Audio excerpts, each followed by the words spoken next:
If you've been to Britain, you'll have noticed that British people love to talk about the weather. By the end of their life, the average British person will have spent 6 months discussing it.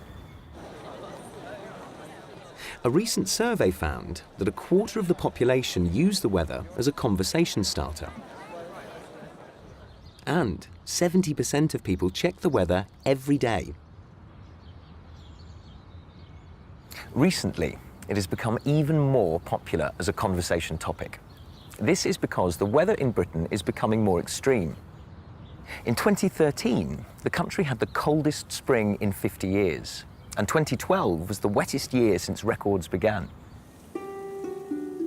But in reality, this spell of severe weather is nothing compared to the droughts, torrential rain, and devastating storms experienced in other parts of the world. Compared to other countries, the British weather is still quite mild. Some people say this is why we love talking about it.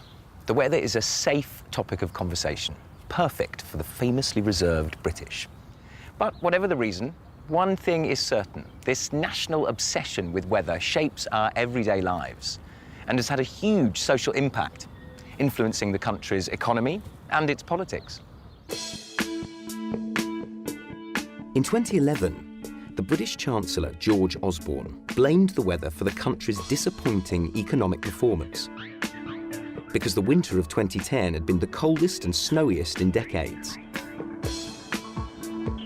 He wasn't the first politician to blame the weather. The former Prime Minister, Gordon Brown, had also used the cold weather as an excuse when the economy wasn't doing well. Rain has also had an effect. In 2012, heavy rain contributed to the very slow growth of the British economy. People stopped going out to buy things in shops, eat in restaurants, or socialise in pubs and cafes. Instead, they stayed at home and kept their money in their pockets. But the role of weather in British politics isn't confined to the economy.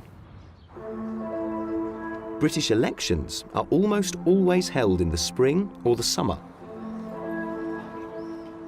This is because politicians believe people are more likely to come out to vote if the weather is good.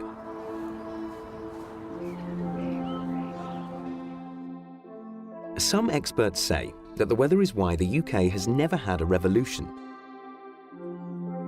Britain's mild weather means the country doesn't suffer from the extreme heat or extreme cold, which can often cause food shortages, which in turn often lead to rebellion. The British weather has also shaped British culture, and it's a constant theme in both literature and art. Many of the great British artists, such as Turner and Constable, found inspiration in Britain's weather.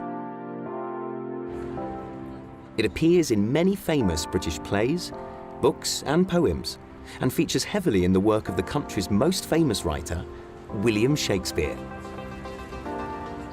In fact, the weather has even had a huge impact on our language, and there are lots of weather idioms in English.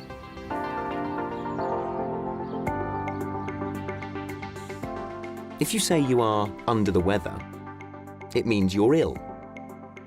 And if you're snowed under, you're busy. If you weather the storm, it means you survive something. And if you're right as rain, you're feeling fine. Come rain or shine, the British will always have something to say about the weather. It's part of our daily lives and has influenced who we are, how we live, and how we express ourselves.